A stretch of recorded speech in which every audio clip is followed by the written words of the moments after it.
Assalamualaikum warahmatullahi wabarakatuh. Perkenalkan, nama saya M. Rozali. Saya berasal dari SMP Negeri 2 Kota Bengkulu. Perkataan pendidikan dan pengajaran sering kali dipakai bersama. Perlu diketahui bahwa pengajaran bagian dari pendidikan. Menurut Ki Hajar Dewantara, pengajaran adalah pendidikan dengan cara memberi ilmu atau pengetahuan, serta juga memberikan keterampilan kecakapan kepada anak-anak baik secara lahir maupun batin.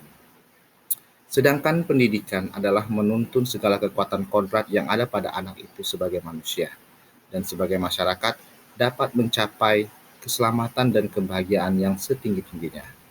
Pendidikan tidak hanya dapat menuntun tumbuh atau hidupnya kekuatan kodrat yang ada pada anak-anak, agar dapat memperbaiki lakunya hidup dan tumbuhnya kodrat anak. Menurut Ki Hajar Dewantara menjelaskan bahwa dasar pendidikan anak berhubungan dengan kodrat alam dan kodrat zaman. Kodrat alam berkaitan dengan sifat dan bentuk lingkungan di mana anak berada, sedangkan kodrat zaman berkaitan dengan isi dan irama. Artinya, setiap anak sudah membawa sifat dan karakternya masing-masing. Jadi, sebagai guru, kita tidak bisa menghapus sifat dasar mereka. Yang bisa kita lakukan adalah menunjuk dan membimbing agar mereka menjadi sifat-sifat yang baiknya timbul dan menutupi atau mengaburkan sifat-sifat jeleknya. Relevansi pemikiran Ki Hajar Dewantara dengan konteks pendidikan Indonesia yang saat ini masih relevan. Karena menurut Ki Hajar Dewantara, kita harus bangga apa yang kita punya, tidak usah meniru milik orang lain.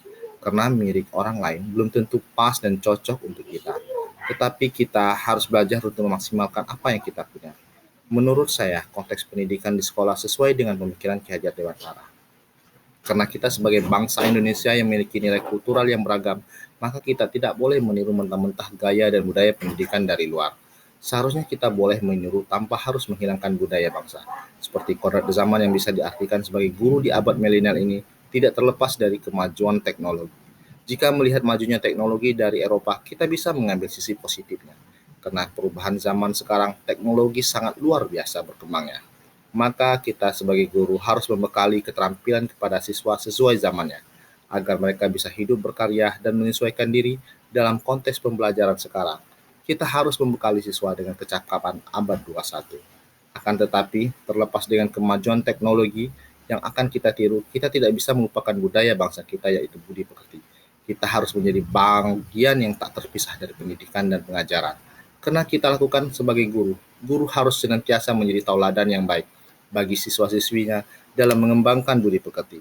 Kegiatan penanaman budi pekerti ini bisa dilakukan seperti di sekolah kami yang melakukan pembiasaan seperti 7S. Sapa, salam, sopan, senyum, semangat, dan sepenuh hati. Sikap budi pekerti ini akan diharapkan akan tertanam ke dalam nilai-nilai budi pekerti dan akhlak pada siswa-siswi kita. Dalam melaksanakan Ki Hajar Dewantara, pemikiran Dewantara, saya merasa dulu bahwa percaya bahwa tindakan tegas akan menghukum siswa bisa merubah perilakunya. Tetapi perubahan yang terjadi cuma didasari oleh rasa takut dan bersifat sementara, bukan atas kesadaran pribadinya.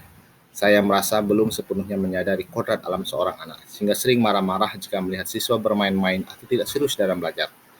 Karena kurangnya pemodelan pembelajaran yang saya miliki dalam menghadapi kodrat siswa yang suka bermain. Setelah mempelajari pemikiran Ki Hajar Dewantara ini, saya akan berubah untuk lebih bersabar dalam pembelajaran. Karena siswa-siswi masing-masing adalah unik dan berbeda, dan tidak perlu kita memberikan hukuman yang sifatnya tidak mendidik, tetapi memberikan teladan agar mereka bisa menjadi lebih baik dalam meniru. Itulah yang akan memberikan teladan agar mereka bisa melihat dan menirunya. Di samping itu, saya akan memberikan pembelajaran yang menyenangkan, menerapkan berbagai model pembelajaran yang akan kami pelajari.